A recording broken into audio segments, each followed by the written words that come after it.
berguguran, semakin diistiqomahkan ibadahnya, semakin disolehkan akhlaknya, semakin dimudahkan rezekinya, disehatkan dari penyakit, dikuatkan jasadnya, dimudahkan berbagai urusannya. Yang punya hutang semoga cepat lunas, yang sudah berumah tangga semoga semakin harmonis, amin ya Allah ya Rabbal Alamin.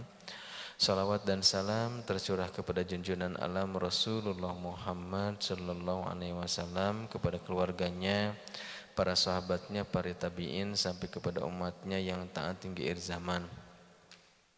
Ada hal menarik dari doa permohonan Nabi Musa alaihissalam kepada Allah Subhanahu wa taala ketika hendak menghadap Firaun, yaitu doa yang berbunyi Rabbi syrahli sadri wa yassirli amri.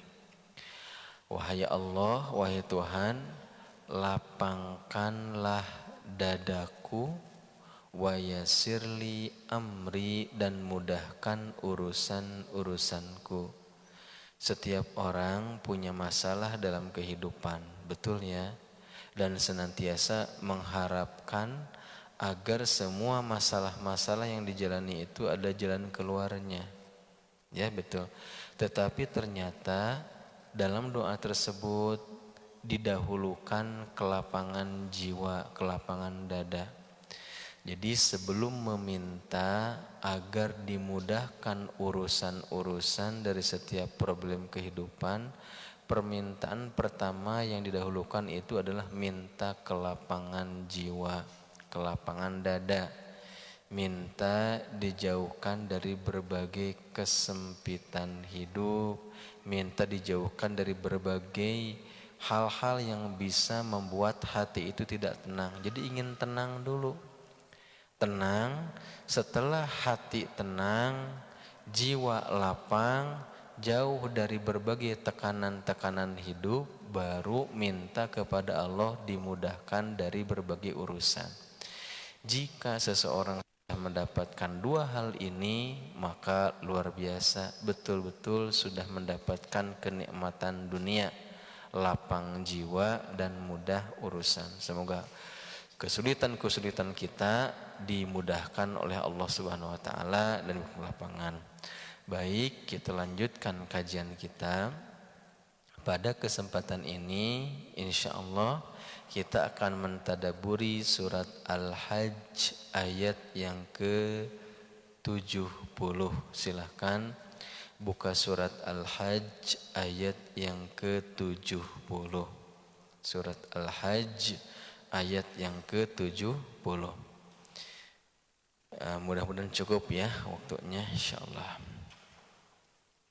A'udzu billahi minasy syaithanir rajim. Alam ta'lam anna Allah ya'lamu ma fis samai wal ard. Inna dzalika fi kitab.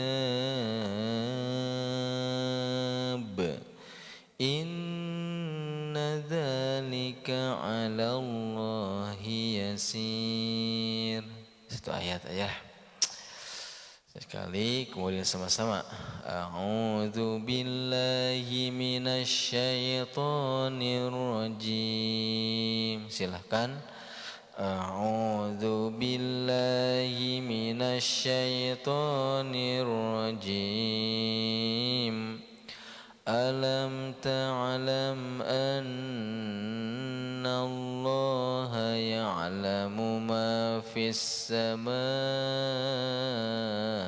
wal ard. Alam ta'lam anna Allah ya'lamu ma fis samai wal ard. Inna dzalika fi kitab. Inna dzalika fi kitab. Inna dzalika 'alallahi yasir. Inna dzalika 'alallahi yasir. Alam ta'lam, apakah kamu tidak mengetahui, annallaha, bahwasanya Allah itu ya'lamu, mengetahui, ma, apa-apa, fis samai, yang ada di langit, wal ardi, dan yang ada di bumi. Tidakkah kamu tahu bahwasanya Allah itu maha mengetahui apa yang ada di langit dan apa yang ada di bumi. Inna, sesungguhnya, zalika, hal tersebut, fi kitab, tertulis dalam kitab, yaitu kitab Lauhul Mahfuz. Inna, sesungguhnya, zalika, hal tersebut, 'alallahi yasir, bagi Allah sangat mudah.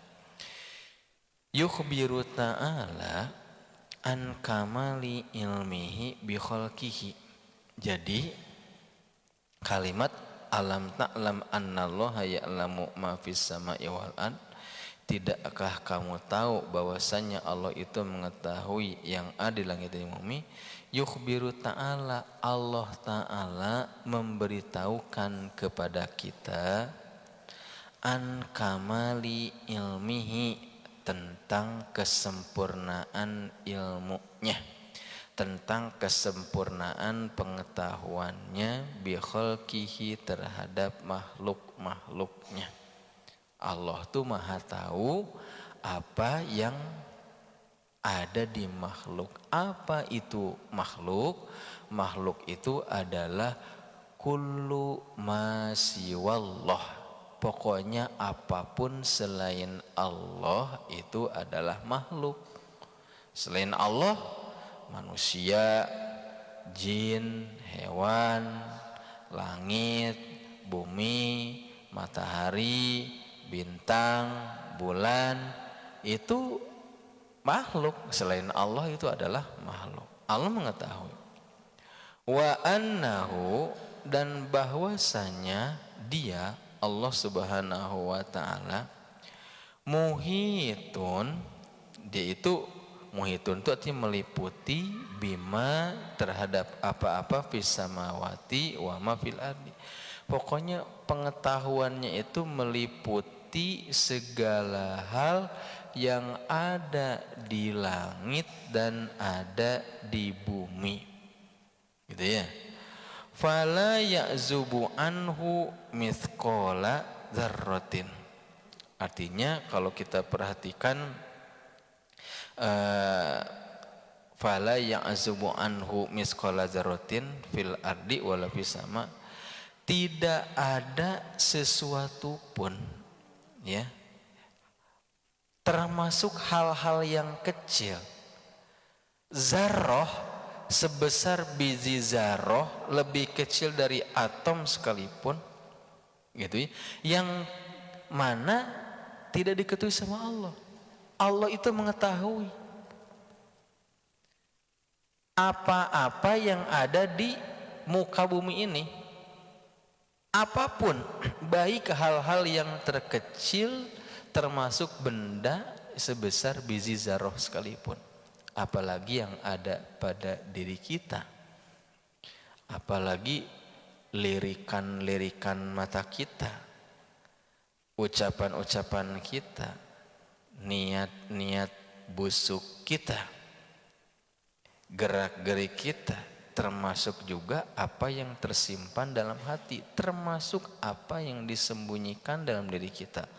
Allah mengetahui, apalagi di langit sudah mengetahui.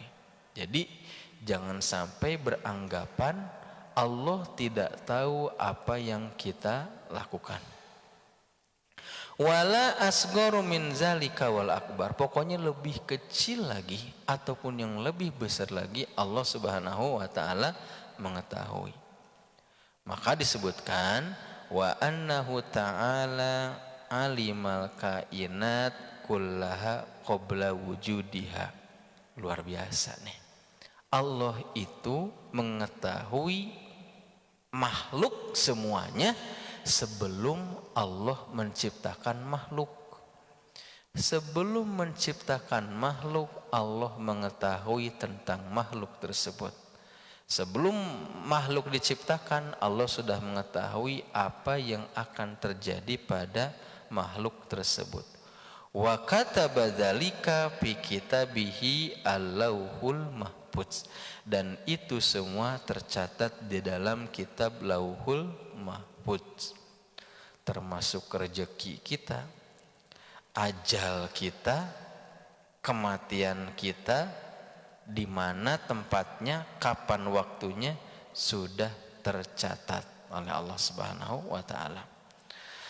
Kama sabata fi sahihi Muslim, sebagaimana disebutkan dalam sahih Muslim, an Abdullah bin Amr, dari Abdullah bin Amr, qala, berkata, qala Rasulullah sallallahu alaihi wasallam, Rasulullah sallallahu alaihi wasallam bersabda, innallaha qaddara maqadir al-khalaiq qabla khalqis samawati wal ardi bi khamsina alfisanatin wa kana arsyuhu alal ma. Apa artinya? Innallaha, sesungguhnya Allah, qaddara maqadir al khalaiq, telah merencanakan penciptaan makhluk. Innallaha ta'ala qaddara maqadir al khalaiq, sesungguhnya Allah telah merencanakan penciptaan makhluk qabla khalqis samawati wal ardi, sebelum Allah menciptakan langit dan bumi, bi khamsina alfisanatin, selama atau 50.000 tahun. Paham enggak maksudnya Bapak Ibu? Ini hadisnya sahih, diriwayatkan oleh Imam Bukhari dan juga Imam Muslim. Allah itu merencanakan penciptaan makhluk sebelum penciptaan langit dan bumi berupa 50.000 tahun. Maknanya apa? 50.000 tahun sebelum penciptaan langit bumi sudah direncanakan. Ya, panjang.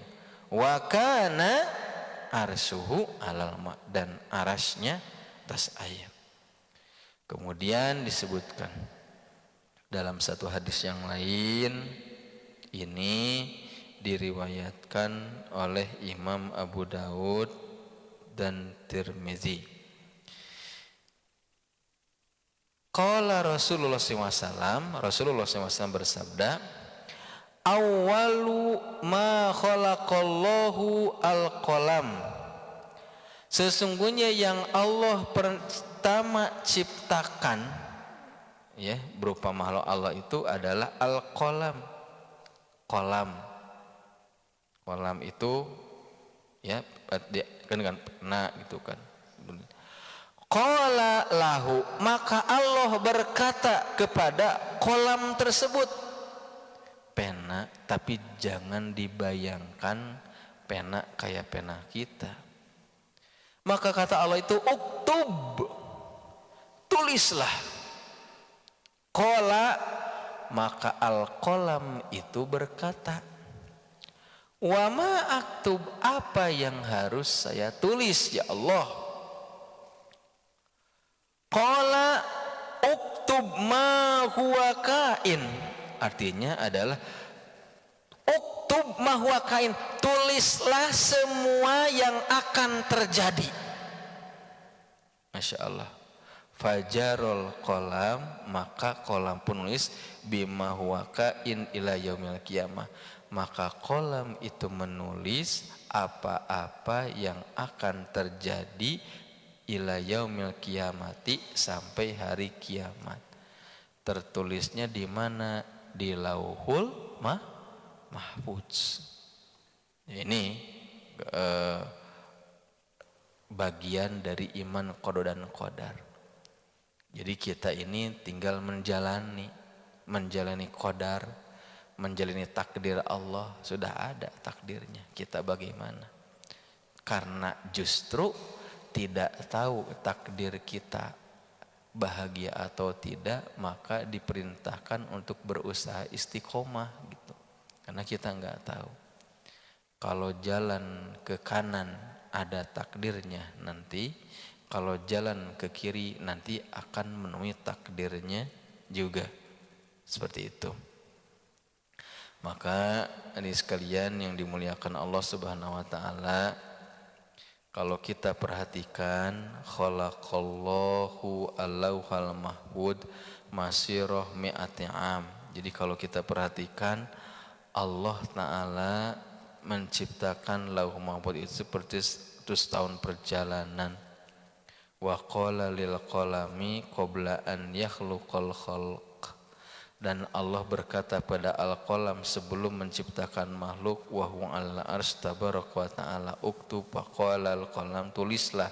Maka qalam berkata, wa ma aktub, apa yang harus aku tulis? Qala, maka Allah menyatakan, ilmi fi khalqi ila yaumis saah. Pengetahuanku terhadap makhluk-makhluk aku itu ada sampai hari kiamat. Fajarul qalam bima huwa kainun fi ilmillah ila yaumil qiyamah. Maka qalam itu menuliskan apa-apa yang akan terjadi sampai hari kiamat. Fadzalika qaulun nabi, inilah sebagaimana disebutkan hadis Nabi. Maka disebutkan alam ta'lam, Bapak Ibu ya, ke ayat tadi, alam ta'lam annallaha ya'lamu ma fis sama'i wal ardh. Tidakkah kamu tahu bahwa sesungguhnya Allah itu maha mengetahui yang ada di langit dan yang ada di bumi. Allah itu mengetahui. Maknanya wahaza min tamami ilmihi ta'ala annahu alimal asya qoblal kauniha. Jadi ini dalam sifat-sifat Allah itu kan adanya ilmun, mengetahui.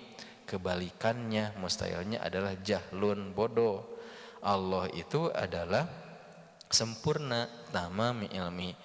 Dan yang diantara kesempurnaan itu adalah kesempurnaan ilmunya, kesempurnaan pengetahuannya. Annahu alimal asya, bahwasanya Allah itu mengetahui segala sesuatu qabla kauniha, sebelum penciptaan. Sebelum ciptakan terus penciptaan makhluk Allah sudah mengetahui. Wa qaddaraha wa katabaha aidon, kemudian menentukannya dan menuliskannya juga. Famal ibad amiluna qad alimahu ta'ala qabla zalika. Maka kalau kita perhatikan hamba-hamba Allah itu melakukan amalan-amalan yang mana amalan tersebut itu menuju kepada kebaikan tersebut. Sehingga kalau kita perhatikan ya, di sini ya'lamu an ta'lam annallaha ya'lamu ma fis sama'i wal ardh itu lebih luas lagi. Jadi ilmun lebih dari basir, lebih dari sami'un. Kalau basir melihat, jangankan yang terang-terangan, sesuatu hal yang tersembunyi, semut hitam di kegelapan malam, semut itu kecil, hitam, pekat, masuk ke dalam lubang, di dalam lubang masuk lagi. Allah Subhanahu wa taala itu mengetahui. Sami'un, Allah juga mengetahui, jangankan omongan-omongan kita, bisikan-bisikan yang ada dalam hati pun Allah Subhanahu wa taala itu mengetahui. Termasuk kumpulnya kita saat ini di masjid ini, Allah Subhanahu wa taala mengetahui. Kalau lebih dalam lagi mempelajari ilmu tauhidnya, Bapak Ibu, kumpulnya kita juga sudah tercatat di Lauhul Mahfuz. Berjumpanya kita di tempat ini pun sudah tercatat di Lauhul Mahfuz. Maka kalau orang sudah sampai tingkat tinggi berbicara tentang ajal kematian, dia betul-betul tawakal seperti orang yang terjun di medan pertempuran, kan mencari syahid langsung ke surga tanpa hisab gitu. Ajalnya yang udah ditentukan. Tapi kalau misalnya belum datang ajal, walaupun berkali-kali ikut peperangan membela agama Allah, tetap dia tidak wafat. Tapi kalau sudah ajal, tidak ikut peperangan pun ya bisa datang ajal, kematian.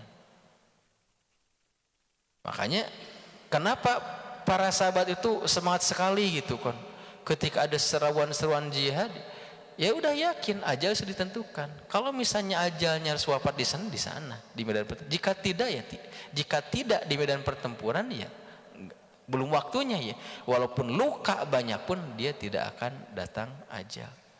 Maka Khalid bin Walid, sahabat Nabi yang diberi gelar Saifullah, pedang Allah, itu pedang Allah, panglima perang. Sahabat-sahabat yang lain wafat di medan pertempuran, tapi beliau sahabat Nabi yang diberi gelar Saifullah, pedang Allah, wafatnya bukan di medan pertempuran, tetapi wafatnya di atas kasur gitu. Boom. Karena qadarnya belum, ajalnya belum, berkali-kali peperangan. Tapi kalau orang udah aja sekali peperangan udah aja. Tapi ya gitu, ketika dimandikan jenazahnya terdapat puluhan bekas luka pedang. Ya pastilah setiap itu kena terus. Ini bicara tentang ajal. Ya ajal udah ditentukan. Kalau sudah waktunya dia tanpa sakit bisa datang ajal. Ada juga yang sababiyahnya lewat sakit dulu, ada juga yang lewat terkena musibah, ada juga yang lewat bencana ataupun yang lain-lainnya seperti itu. Itu kan. Justru karena kita tidak tahu kapan ajal menjemput kita, maka kita diperintahkan untuk sungguh-sungguh di dalam beribadah pada Allah Subhanahu wa taala. Kan suka ada pertanyaan, kenapa ajal dirahasiakan? Kalau diinfokan, orang tahu bisa main-main ibadah. Oh, Anda umurnya 63 tahun. Ah udahlah, 62 tahun dipakai maksiat. Yang 1 tahun dipakai untuk sungguh-sungguh. Ya, gitu. Nah, selanjutnya inna zalika fi kitab. Sesungguhnya itu semua tercatat dalam kitab. Artinya adalah kitab Lauhul Mahfuz. Bagaimana bentuknya walau alam bisawab. Hanya saja Rasulullah SAW memerintahkan kita untuk meyakini di kitab tersebut berisi catatan-catatan kehidupan manusia dari awal sampai akhir nanti, dan seseorang itu menjalani takdirnya. Nah karena kita nggak tahu ya maksimalkan ibadah, karena kesibukan kita selama di dunia akan menjadi salah satu musabab ajal kita seperti apa, termasuk juga bagaimana nasib kita di akhirat. Ya lihat saja aktivitas kita di dunia saat ini. Jika aktivitas kita di dunia ini disibukkan dengan amal-amal soleh, disibukkan dengan amal-amal kebaikan, maka insya Allah akhir akan baik. Ya, terkecuali mereka-mereka yang menyengajakan untuk keluar dari jalan keistiqomahan. Inna zalika 'alallahi yasir. Sesungguhnya bagi Allah itu mudah segala sesuatu itu. Kalau kita sering baca surat Yasin, ada tuh 2 ayat yang terakhir di mana Allah Subhanahu wa taala berfirman, innama amruhu idza arada syai'an an yaqula lahu kun fayakun. Sesungguhnya Allah itu jika dia irodah berkehendak atas segala sesuatu, maka cukup mengatakan kun, jadi maka jadilah. Ini kacamata tauhid. Jadi maka jadilah. Yakin enggak dengan kun fayakun itu? Bahwa segala sesuatu yang tidak mungkin itu bisa terjadi. Tidak mungkin bisa terjadi gitu kan. Kadang keajaiban-keajaiban itu bisa muncul juga. Apalagi dengan kekuatan ibadah, kekuatan doa. Kata Rasulullah SAW, la yugayyirul qada illa doa. Tidak ada yang bisa merubah takdir kecuali doa. Allahu Akbar. Kita sudah seperti ini, tapi dengan kekuatan doa bisa aja berubah gitu. Berubah ke jalan yang lain. Maka banyak hal-hal yang emang kelihatannya di luar dugaan tetapi itu terjadi ya di masa lalu ataupun masa-masa sekarang. Contoh ya, kalau udah irodah Allah zaman dulu tuh ya, belum ada listrik, belum ada elektronik. Kalau kacamata manusia tidak mungkin orang tuh bisa melakukan perjalanan jauh dari Mekah ke Palestina, dilanjutkan ke langit, ke Sidratul Muntaha dalam satu malam. Nggak mungkin. Tapi kalau Allah sudah berkehendak ya mudah. Dalam masalah rezeki gitu. Kalau dalam kacamata matematik gitu, orang itu gajinya kecil, pengeluarannya banyak.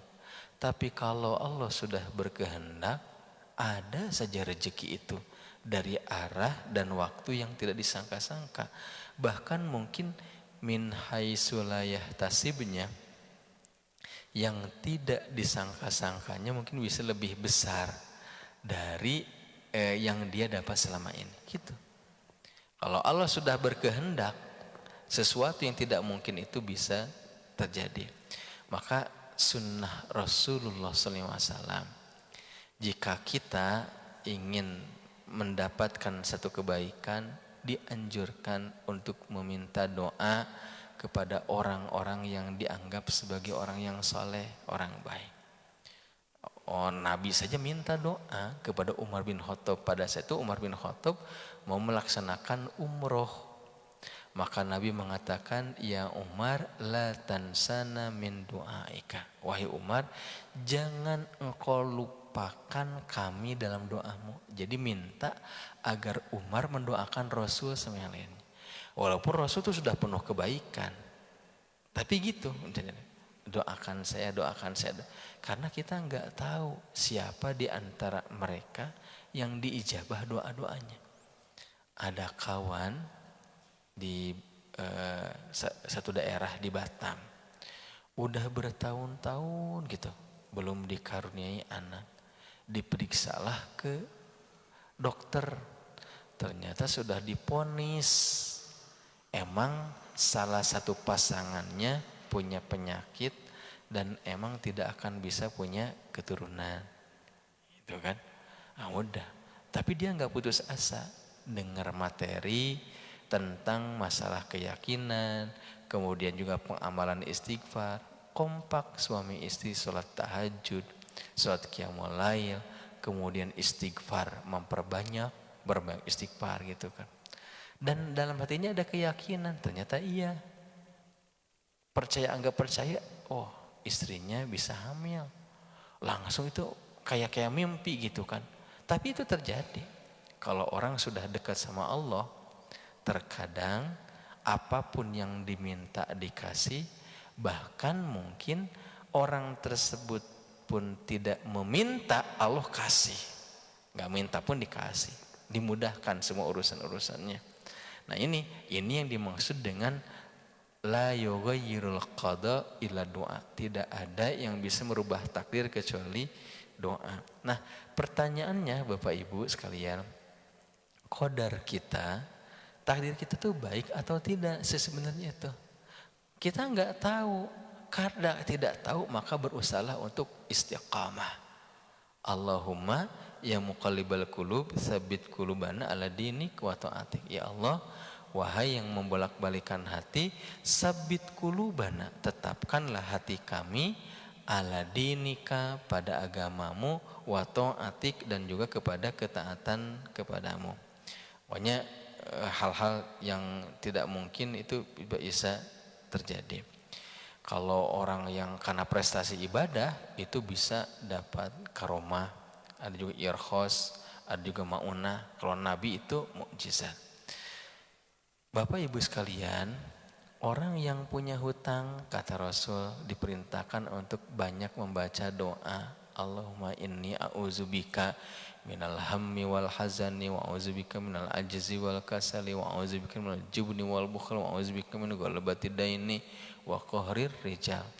Orang yang hatinya resah dan gelisah. Resah gelisah itu dikarenakan adanya rasa takut terhadap masa depan. Kalau sedih itu karena kehilangan sesuatu yang dicintai. Kata Rasul, ala bizikrillah. Kata Allah, ala bizikrillah tatma'innul qulub. Ketahuilah hanya dengan ingat Allah hati tenang. Perbanyak ingat Allah. Itu kan jalan, ada solusinya. Kalau orang sakit, likulli da'in dawa, setiap penyakit ada obatnya. Kalau yang tradisional itu dalam Islam ada hijamah, ada habbatus sauda, ada asal, ada juga madu. Diberikan jalan-jalannya. Ingin mudah rezeki banyak tuh. Wa may yattaqillaha yaj'al lahu makhraja wa yarzuqhu min haitsu la yahtasib. Barang siapa yang bertakwa kepada Allah, Allah berikan baginya jalan keluar dari setiap problem kehidupan. Wa yarzuqhu min haitsu la yahtasib, dan Allah akan memberikan dia rezeki dari arah dan waktu dia disangka-sangka. Jadi jalan-jalan itu mudah. Ya, tapi itu harus dipancing gitu. Emang udah tercatat Bapak Ibu ya di Lauhul Mahfuz, tapi bisa aja itu ada hal-hal tertentu dengan kekuatan-kekuatan tertentu. Ya, jadi di sini disebutkan yang dimaksud dengan inna zalika 'alallahi yasir, artinya bahwa wahwa sahlun alaihi yasirun ladaihi, mudah baginya, gampang juga untuknya bagi Allah itu. Sesungguhnya itu semua dalam kitab tercatat. Wallahu alam bisawab. Mungkin ini dulu yang bisa disampaikan. Mohon maaf bila ada yang kurang. Subhanakallah wa bihamdik, asyhadu an la ilaha illa anta, astaghfiruka wa atubu ilaik. Assalamualaikum warahmatullahi wabarakatuh.